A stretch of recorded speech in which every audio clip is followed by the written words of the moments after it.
Hi friends, teach met में आप सभी का स्वागत है। बीपीएससी जो प्रधान शिक्षक की परीक्षा लेने वाली है उसमें हम लोग डीएलएड विषय से संबंधित 75 प्रश्नों को सॉल्व करेंगे, यानी कि शिक्षण शास्त्र से संबंधित इसमें प्रश्न है और ये हमारा दूसरा प्रैक्टिस सेट है। तो चलिए हम लोग आज का सेशन स्टार्ट करते हैं और देखते हैं कि कैसे कैसे प्रश्न हैं।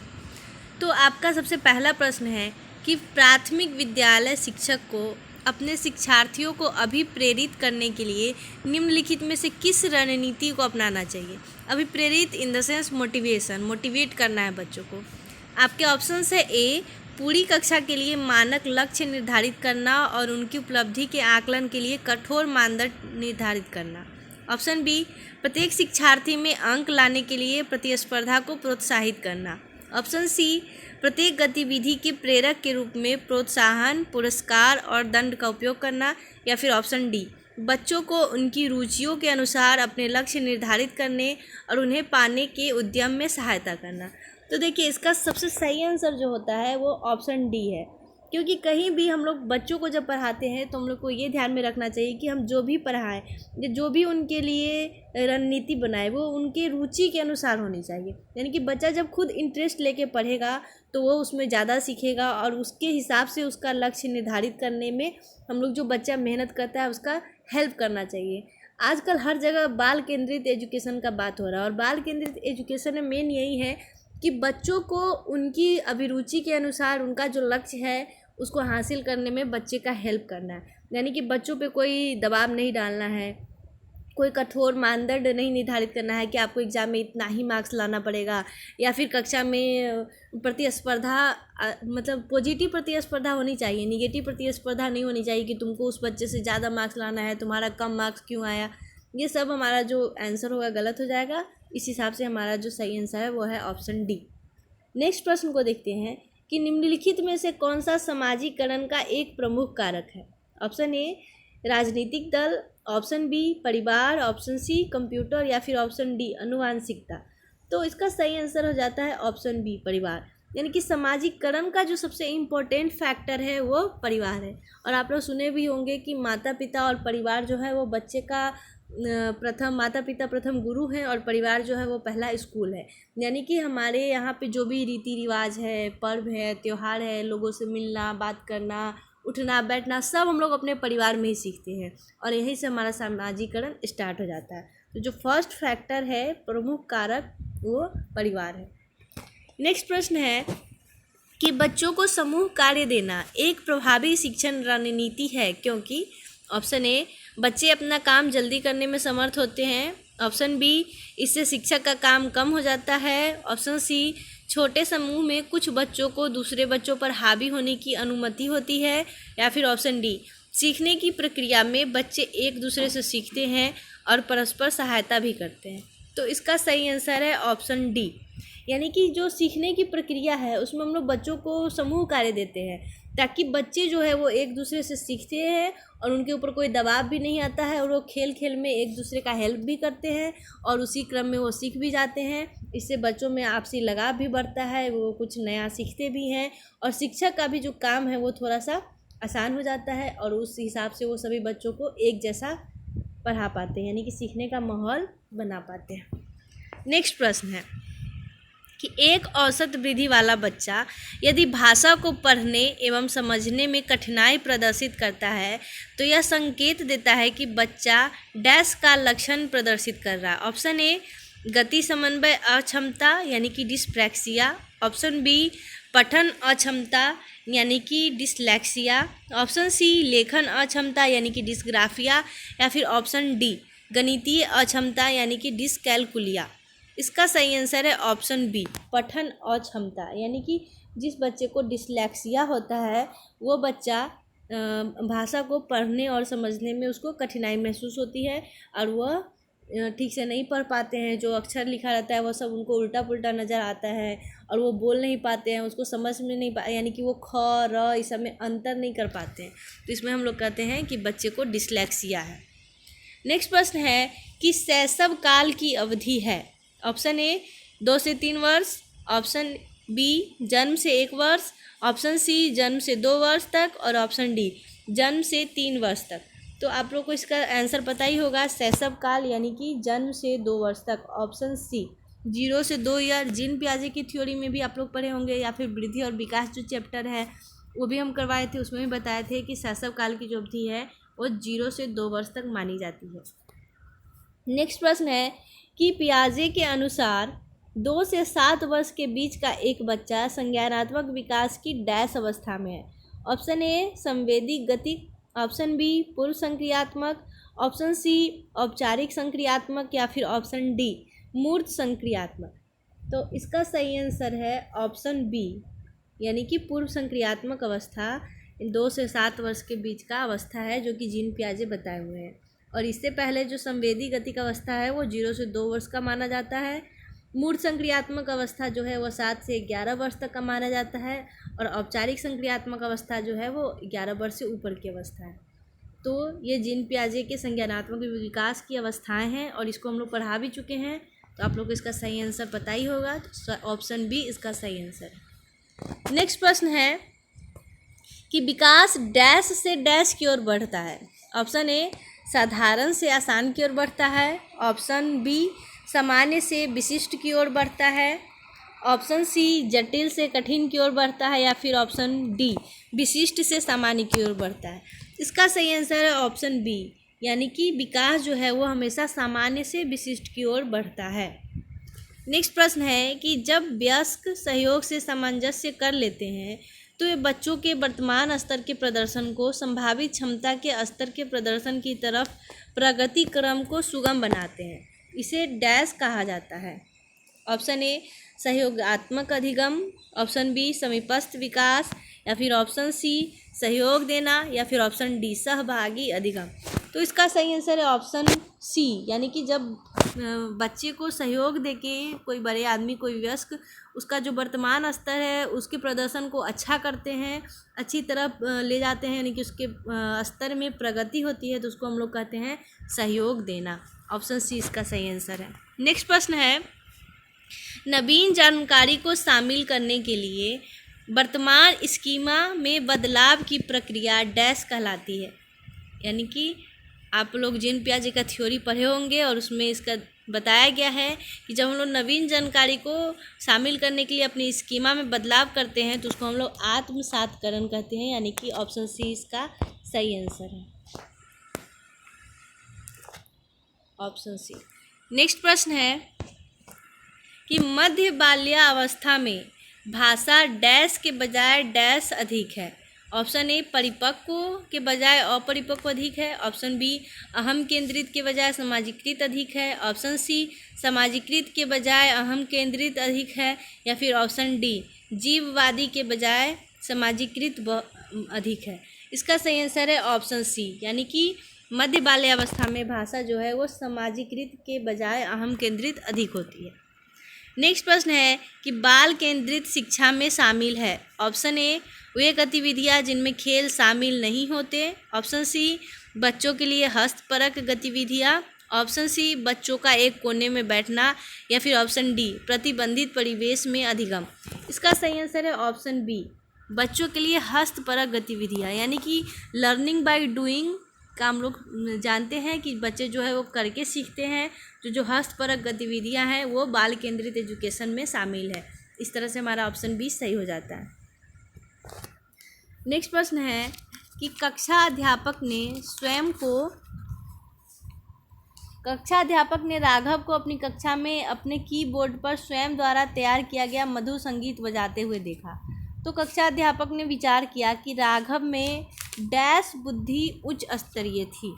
आपके ऑप्शंस है ऑप्शन ए भाषाई, ऑप्शन बी स्थानिक, ऑप्शन सी शारीरिक गतिबोधक, या फिर ऑप्शन डी संगीतमय। तो इसका तो ऑप्शन से ही पता चल रहा है, जब बच्चा कुछ मधुर संगीत बजा रहा है तो बच्चे का जो बुद्धि उच्च स्तर का होगा वो संगीतमय होगा, यानी कि ऑप्शन डी सही है।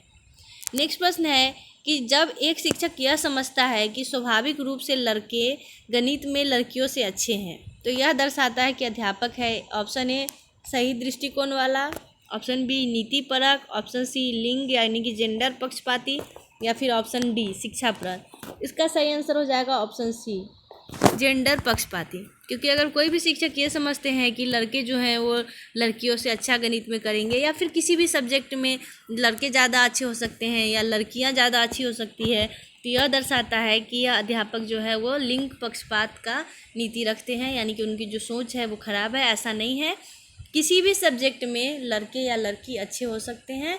ये उनके व्यक्तिगत रुचि पे और उनके मेहनत पे निर्भर करता है, न कि उनके जेंडर पे। इस तरह से हमारा सही आंसर हो जाएगा ऑप्शन सी।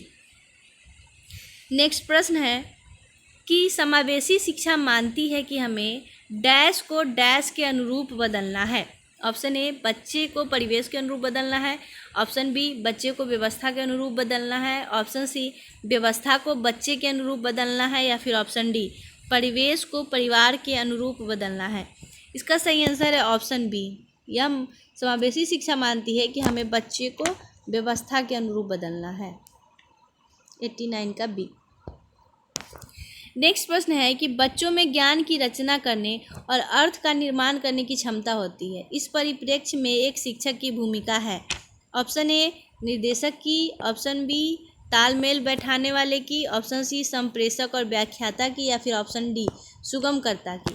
इसका सही आंसर है ऑप्शन डी। ऑप्शन डी, सुगमकर्ता की। शिक्षक को हमेशा एक सुगमकर्ता माना जाता है।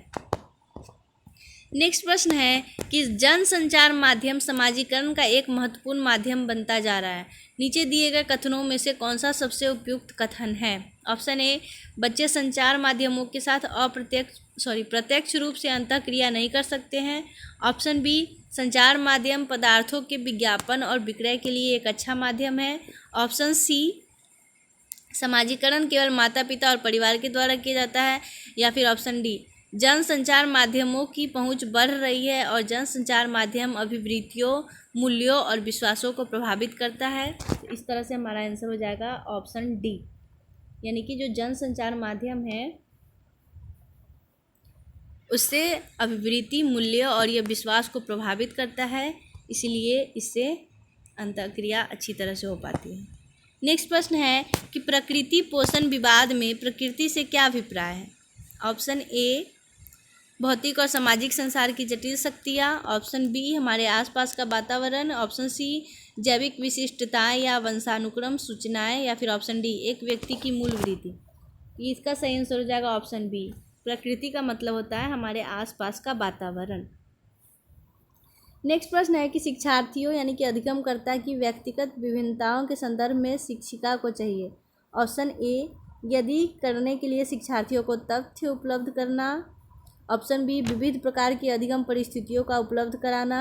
ऑप्शन सी, निगमनात्मक पद्धति के आधार पर समस्याओं का समाधान करना। या फिर ऑप्शन डी, कलन विधि यानी कि एल्गोरिदम का अधिकतर प्रयोग करना।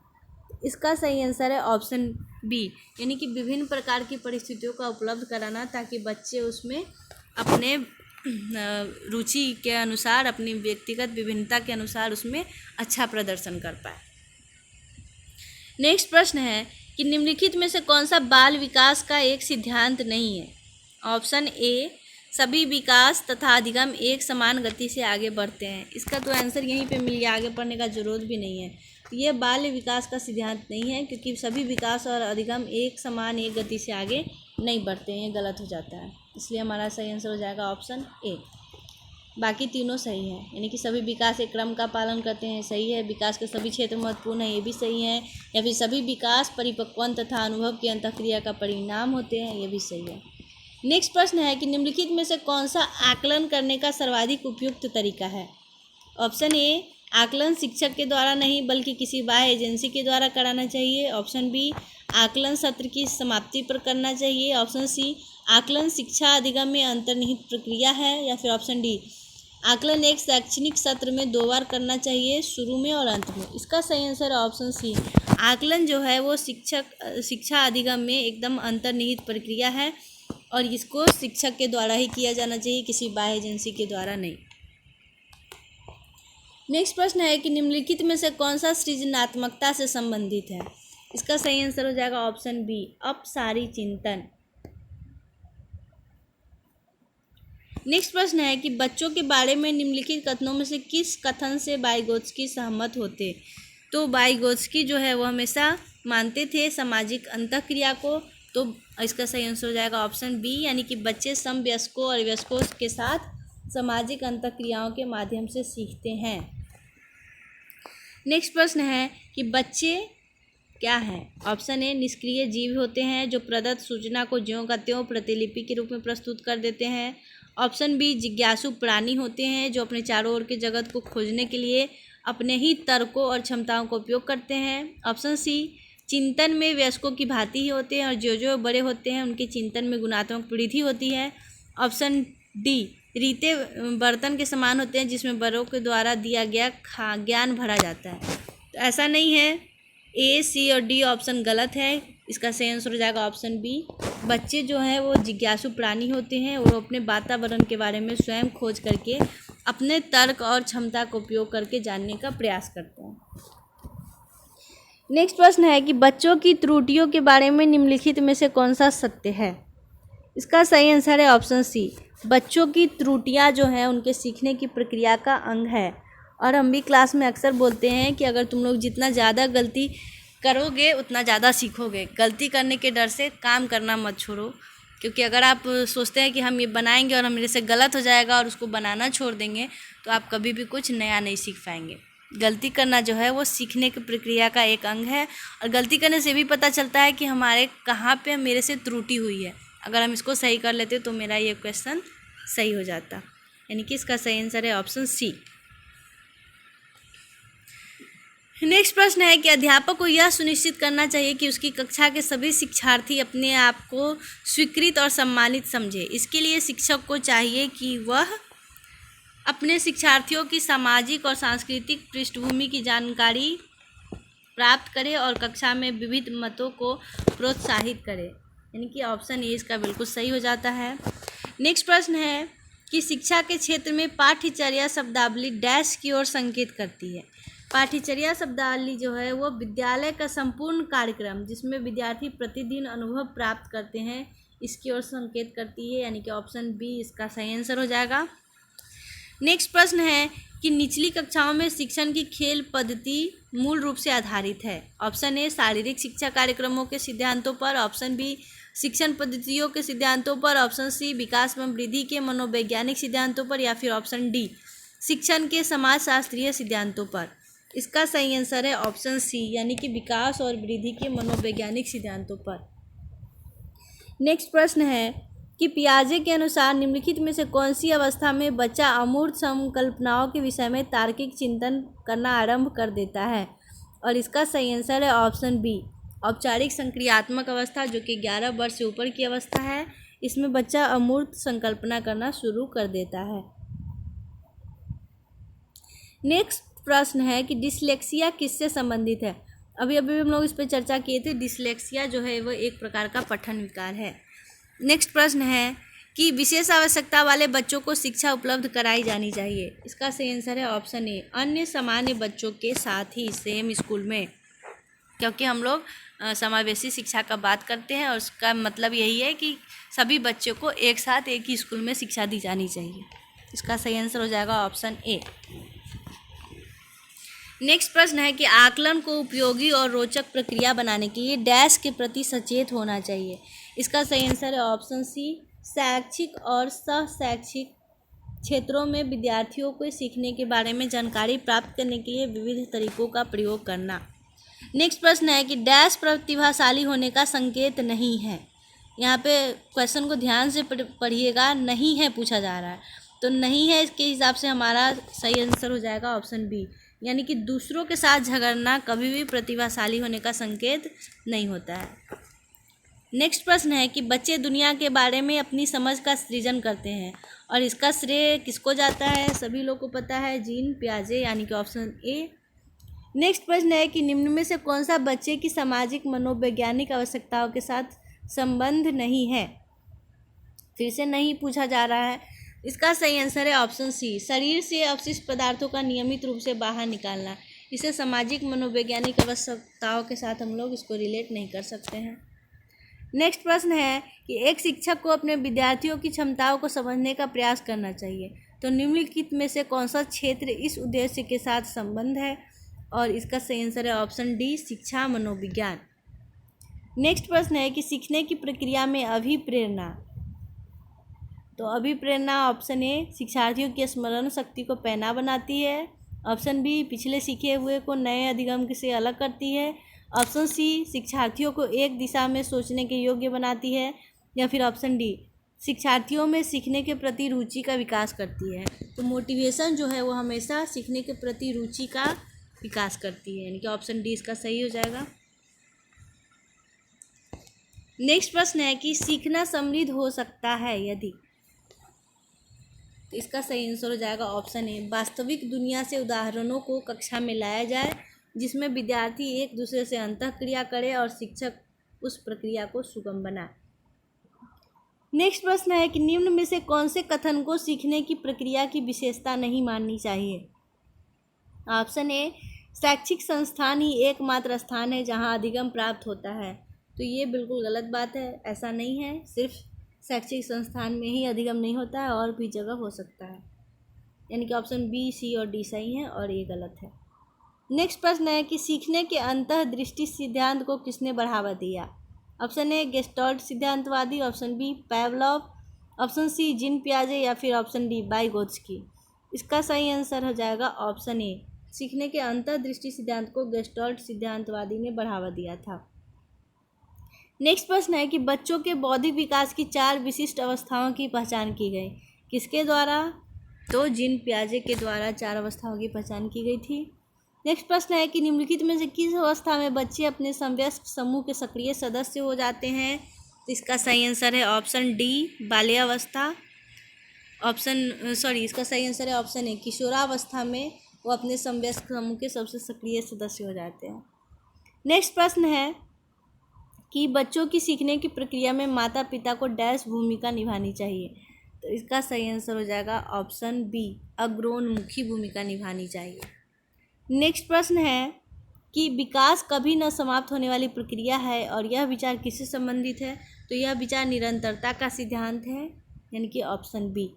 नेक्स्ट प्रश्न है वह कौन सा स्थान है जहां बच्चे के संज्ञानात्मक विकास को सबसे बेहतर तरीके से प्रभावित किया जा सकता है। इसका सही आंसर हो जाएगा ऑप्शन बी विद्यालय एवं कक्षा पर्यावरण।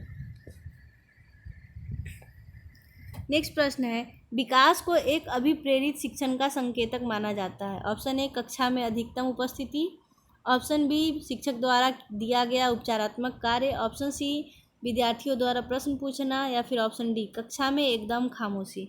इसका सही आंसर है ऑप्शन सी विद्यार्थियों द्वारा प्रश्न पूछना। नेक्स्ट प्रश्न है कि एक बालक किसी कार्य को इसलिए नहीं करना चाहता क्योंकि उसके करने से उससे संबंधित व्यक्ति नाराज हो जाएंगे। यह बालक को किस विकास की ओर संकेत करता है। तो यह ऑप्शन है ऑप्शन ए भावनात्मक विकास, ऑप्शन बी नैतिक विकास, ऑप्शन सी आर्थिक विकास, या फिर ऑप्शन डी संज्ञानात्मक विकास। इसका सही आंसर है ऑप्शन ए यानी कि भावनात्मक विकास। नेक्स्ट प्रश्न है कि अंतःदृष्टि सिद्धांत का प्रमुख प्रवर्तक किसे माना जाता है। इसका सही आंसर है ऑप्शन बी कोहलर को माना जाता है। नेक्स्ट प्रश्न है कि बाल मनोवैज्ञानिक निम्न में से किसका अध्ययन नहीं करते हैं। तो बाल मनोवैज्ञानिक जो है वो बालक की नागरिकता के बारे में अध्ययन नहीं करते हैं।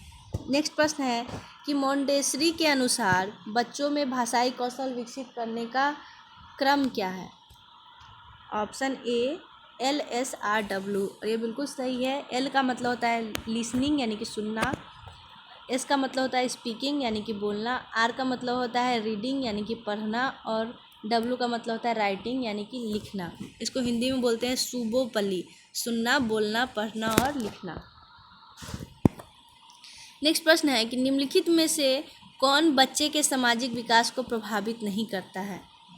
इसका सही आंसर हो जाएगा ऑप्शन डी इनमें से कोई नहीं, यानी कि बाकी का तीनों बच्चों के सामाजिक विकास को प्रभावित करता है, परिवार भी, विद्यालय भी और समुदाय भी। नेक्स्ट प्रश्न है डिस्ग्राफिया क्या है। तो डिस्ग्राफिया का मतलब होता है लिखने से संबंधित विकार। ऑप्शन सी इसका सही जवाब है। नेक्स्ट प्रश्न है कि दृष्टिबाधित बच्चों के लिए किस लिपि का प्रयोग किया जाता है। इसका सही आंसर है ऑप्शन ए ब्रेल लिपि का उपयोग किया जाता है। नेक्स्ट प्रश्न है कि बहरेपन से क्या अभिप्राय है। ऑप्शन ए 75 डेसिबल या उससे ज़्यादा का श्रवण दोष, ऑप्शन बी 60 डेसिबल या उससे ज़्यादा का श्रवण दोष, ऑप्शन सी 50 डेसिबल या उससे ज़्यादा का श्रवण दोष, या फिर ऑप्शन डी 22 डेसिबल या उससे ज़्यादा का श्रवण दोष। इसका सही आंसर है ऑप्शन सी, यानी कि 50 डेसिबल या उससे ज़्यादा का श्रवण दोष बहरेपन में आ जाता है। नेक्स्ट प्रश्न है, समावेशी शिक्षा का अभिप्राय क्या है। अभी हम लोग चर्चा किए थे, समावेशी शिक्षा का अभिप्राय होता है विशेष आवश्यकता वाले और सामान्य बच्चों को एक साथ शिक्षा देना, यानी कि ऑप्शन सी। नेक्स्ट प्रश्न है कि विशेष आवश्यकता वाले बच्चों में सम्मिलित नहीं है। ऑप्शन ए दृष्टिबाधित, ऑप्शन बी श्रवण बाधित, ऑप्शन सी शारीरिक निःशक्त, या फिर ऑप्शन डी छोटे बालक। इसका सही आंसर है ऑप्शन डी, छोटे बालक विशिष्ट आवश्यकता वाले बच्चों में शामिल नहीं है। नेक्स्ट प्रश्न है कि कक्षा में विभिन्न योग्यताओं वाले बालकों को शिक्षित करने के लिए अध्यापक को क्या जानना आवश्यक है। इसका सही आंसर हो जाएगा ऑप्शन सी, व्यक्तिगत भेद को, यानी कि इंडिविजुअल डिफरेंसेस जो होता है वो अगर शिक्षक समझ जाएंगे तो वो सभी बच्चों को उसकी योग्यता के हिसाब से पढ़ा पाएंगे, शिक्षित कर पाएंगे। नेक्स्ट प्रश्न है कि निम्नलिखित में से कौन सा सीखने की ओर संकेत नहीं करता। तो सीखने की ओर संकेत नहीं करता है ऑप्शन ए तर्क करना, ऑप्शन बी प्रश्न पूछना, ऑप्शन सी जांच पड़ताल, या फिर ऑप्शन डी अनुकरण करना। इसका सही आंसर है ऑप्शन सी, जांच पड़ताल। नेक्स्ट प्रश्न है कि बाल केंद्रित शिक्षा का क्या अर्थ है। इसका सही आंसर हो जाएगा ऑप्शन सी, बच्चों को पूर्ण स्वतंत्रता देना, बच्चों द्वारा स्वयं अध्ययन, या फिर ऑप्शन डी इनमें से सभी, या बच्चों के अनुभवों व अभिरुचियों को प्राथमिकता देना। इसका सही आंसर है ऑप्शन ए, बाल केंद्रित शिक्षा का मतलब होता है बच्चों के अनुभवों एवं अभिरुचियों की प्राथमिकता देना। नेक्स्ट प्रश्न है कि बच्चों के सीखने के संबंध में कौन सा कथन सत्य है। तो इसका सही आंसर है ऑप्शन ए, बच्चे स्वभाव से ही सीखने के लिए प्रेरित होते हैं, उनको हर चीज़ जानने का बहुत इच्छा होता है, ऐसा क्यों हो रहा है, सूरज पूरब में क्यों उगता है, पश्चिम में क्यों डूबता है, ये चांद रात को ही क्यों बाहर निकलती है, ये बारिश क्यों होती है, ये सभी चीज़ें बच्चों को जानने की इच्छा होती है, क्योंकि उनका स्वभाव ही है नई चीज़ों को देखना, उनके बारे में सोचना, और बच्चों जो है वो स्वभाव से बहुत ही जिज्ञासु होते हैं। नेक्स्ट प्रश्न है कि बच्चों की क्रमिक प्रगति का विवरण किसके द्वारा सबसे अधिक प्रमाणिक होता है। इसका सही आंसर है ऑप्शन बी, प्रगति प्रपत्र द्वारा। नेक्स्ट प्रश्न है कि शिक्षा मनोविज्ञान का संबंध निम्न में से किससे नहीं है। तो इसका सही आंसर है ऑप्शन डी, मानव की आर्थिक क्रियाओं से शिक्षा मनोविज्ञान का कोई लेना देना नहीं है। नेक्स्ट प्रश्न है कि मानव व्यक्तित्व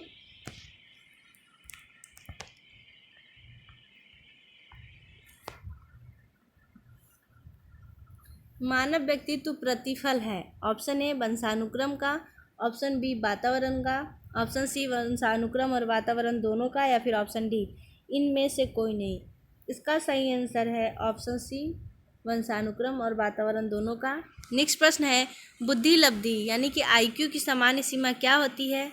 तो इसका सही आंसर है ऑप्शन बी, 91 से 110 तक की जो सीमा है इसको हम लोग सामान्य सीमा मानते हैं IQ लेवल का। नेक्स्ट प्रश्न है कि निम्न में से कौन सी विकास की विशेषता है।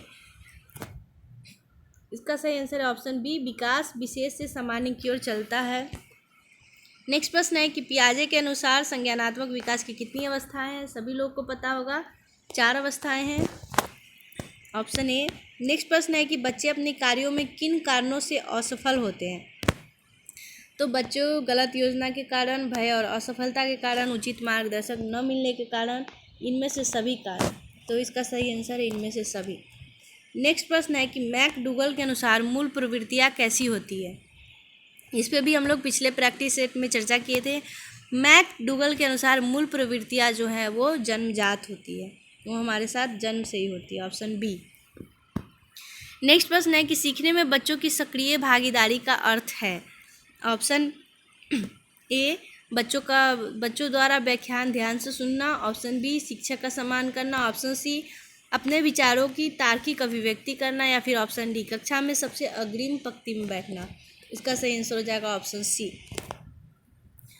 नेक्स्ट प्रश्न है कि शिक्षा मनोविज्ञान शिक्षक को किस रूप में सहायता करता है। तो शिक्षा मनोविज्ञान शिक्षक को बच्चों के सीखने संबंधी अभिवृत्तियों का ज्ञान कैसा है उसको जानने में सहायता करता है। नेक्स्ट प्रश्न है कि बच्चे को सर्वप्रथम भाषा का ज्ञान किससे होता है? तो इसका सही आंसर है ऑप्शन ए माँ से। बच्चे की जो फर्स्ट टीचर होती है वो माँ होती है और बच्चे अपने माँ से ही पहला भाषा सीखते हैं। नेक्स्ट प्रश्न है कि निगमन विधि का प्रयोग किस विषय को पढ़ाने के लिए किया जाता है? तो निगमन विधि का प्रयोग गणित को पढ़ाने के लिए किया जाता है। और आगमन विधि का जनक किसे माना जाता है? हम लोग इस पर भी एक वीडियो बनाए हुए हैं, आप लोग उसमें जाके देख सकते हैं। टीचिंग मेथड्स करके वीडियो है, शिक्षण तरीके, और इसका सही आंसर है ऑप्शन बी, अरस्तु को आगमन विधि का जनक माना जाता है। नेक्स्ट प्रश्न है कि निम्न में से कौन सा अभिप्रेरणा का संधारक नहीं है? तो स्नेह जो है वो अभिप्रेरणा का संधारक नहीं होता है। नेक्स्ट प्रश्न है कि बच्चों के सीखने के तरीकों पर सबसे पहले अध्ययन करने वाले 2 व्यक्ति कौन थे? तो ये 2 व्यक्ति थे जीन पियाजे और स्किनर। नेक्स्ट प्रश्न है और लास्ट प्रश्न है कि निम्न में से कौन सा कारक संवेगात्मक विकास को प्रभावित नहीं करता है? तो इसका सही आंसर है ऑप्शन डी, यानी कि इनमें से कोई नहीं, बाकी सभी जो है वो संवेगात्मक विकास को प्रभावित करते हैं, यानी कि शारीरिक विकास, बुद्धि और विद्यालय वातावरण। तो ऑप्शन डी इसका सही जवाब हो जाएगा। यहाँ पे आप लोग को सभी प्रश्नों के आंसर दिए गए हैं, यहाँ से आप लोग चेक कर सकते हैं। और आप लोग को हमारा वीडियो कैसा लगा ये भी बताइए। Thank you so much.